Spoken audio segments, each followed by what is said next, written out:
ಇತ್ತೀಚೆಗೆ ಈ ಮೂವಿಗಳಿಗೆ ಏನಾಗ್ಬಿಟ್ಟಿದೆ ಅಂತಂದ್ರೆ ಚಿತ್ರಗಳ ಪ್ರಚಾರ ಮಾಡೋದು ಈಸಿ ಆಗ್ಬಿಟ್ಟಿದೆ. ಯಾಕೆ ಅಂತಂದ್ರೆ ಅದ್ರಲ್ಲಿ ನಟನೆ ಮಾಡ್ತಿರುವಂಥವ್ರು ಯಾರಾದರೂ ನಟನೋ ನಟಿನೋ ಏನೋ ಸ್ವಲ್ಪ ಏನೋ ಆಗ್ಬಿಟ್ಟಿದೆ ಅಂದರೆ ಫುಲ್ ಪ್ರಚಾರ ಸಿಕ್ಬಿಡುತ್ತೆ ಅಲ್ಲ.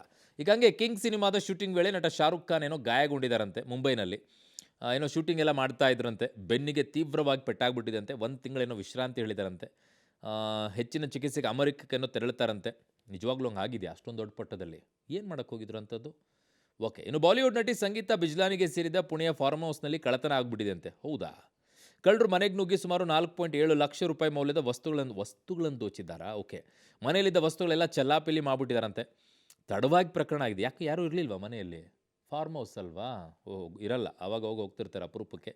FIR ದಾಖಲು ಮಾಡ್ಕೊಂಡಿದ್ದಾರೆ, ತನಿಖೆ ಮಾಡ್ತಿದ್ದಾರೆ. 88 ಕೆಜಿ ಇದ್ದವರು ಈಗ 72 ಕೆಜಿ ಬಂದಿದ್ದಾರೆ. ಅಂದ್ರೆ 16 ಕೆಜಿ ವೆಯ್ಟ್ ಲಾಸ್ ಮಾಡ್ಕೊಂಡಿದ್ದಾರೆ. ಮೊದಲ ದಪ್ಪ ಬಾಳದಿ ಎಷ್ಟು ಮೇಯ್ ಬಿಟ್ಟಿದಿ ಎಷ್ಟು ದಪ್ಪದಿ ಅಂತೇಳಿ ನನಗೆ ಹಾಸ್ ಮಾಡ್ತಿದ್ದು. ಈಗಿಲ್ಲ, ಈ ಸಲ ಬಾಳ ಸಣ್ಣ ಹುಡುಗಿಗತೆ ಕಾಣತ್ತೆ ಅಂತ ನನಗೆ ಜನರು ಅಂತ. ಇದಕ್ಕೆ ಯಾವ ಸೈಡ್ ಎಫೆಕ್ಟ್ ಇಲ್ಲ. ನನಗೆ ಜೀನಿ ಸ್ಲಿಮ್ ತೊಗೊಂಡು ಫುಲ್ ಖುಷಿ ಇದನ್ನೀಗ.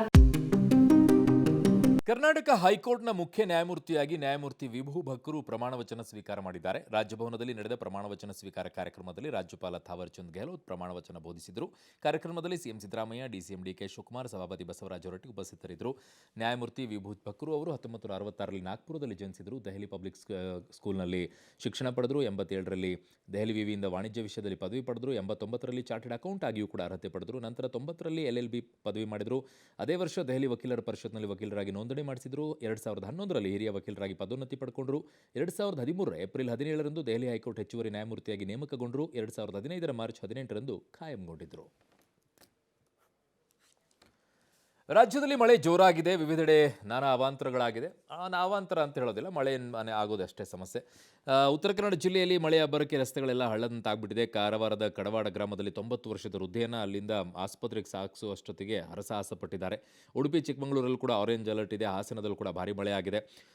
ಇನ್ನು ಈ ಕಡೆಗೆ ಕೇರಳ ಕರ್ನಾಟಕ ಗಡಿಭಾಗದಲ್ಲಿ ಮಂಜಿನಡ್ಕ ಅನ್ನೋರಲ್ಲಿ ಬೈಕ್ ಸಮೇತ ನದಿಯಲ್ಲಿ ಬೆಳಗಾವಿ ಮೂಲದ ಕಾರ್ಮಿಕ ಕೊಚ್ಚೋಗ್ಬಿಟ್ಟಿದ್ದಾನೆ.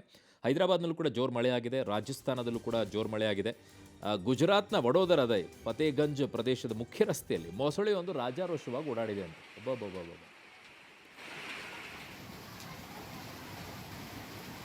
ಇನ್ನು ಅತ್ತ ಬಾಗಲಕೋಟೆ ಜಮಖಂಡಿಯಲ್ಲಿ ಮನೆಯದೊರಡೆಗೆ ಕಳ್ಳರಿಬ್ಬರು ಬಂದಿದ್ದಾರೆ. ಮಹಿಳೆಯರು ಮಾತ್ರ ಅಯ್ಯಯ್ಯಯ್ಯ, ಒಬ್ಬಳೆ ಮಹಿಳೆ ಅಂತ ಅನ್ಕೊಂಡು ಬಂದಿದ್ದಾರೆ ಇಬ್ಬರು. ಅವ್ರು ಕಡಿಮೆನ ಜಿರಳೆ ಸ್ಪ್ರೇ ತೊಗೊಂಡು ಹೊಡೆದು ಬಿಟ್ಟಿದ್ದಾರೆ. ಅದನ್ನೋ ಬಿದ್ನೋ ಅಂತ ಓಡ್ಬಿಟ್ಟಿದ್ದಾರೆ ಅವರು. ಈ ಲಾಸ್ಟ್ ಬೆಂಚ್ ಸ್ಟೂಡೆಂಟ್ಸ್ ನಾವು ಅವರೇ ಒಂಥರ ಕೀಳರಿಮೆ ಆಗೋದ್ರಿ ಲಾಸ್ಟ್ ಬೆಂಚಲ್ಲಿ. ಅದಕ್ಕೀಗ ಹೊಸ ಮಾಡೆಲ್ ಶುರು ಮಾಡಿಬಿಟ್ಟಿದ್ದಾರೆ. ಕೇರಳದಿಂದ ಶುರುವಾಗಿದೆ ಈಗ ಅದು ಕೊಪ್ಪಳ ಜಿಲ್ಲೆಯಲ್ಲೂ ಕೂಡ ಮಾಡಿದ್ದಾರೆ. ಯು ಶೇಪಲ್ಲಿ ಕೂರಿಸೋದಂತೆ. ಅವಾಗ ಲಾಸ್ಟ್ ಬೆಂಚ್ ಬರಲ್ವಾ?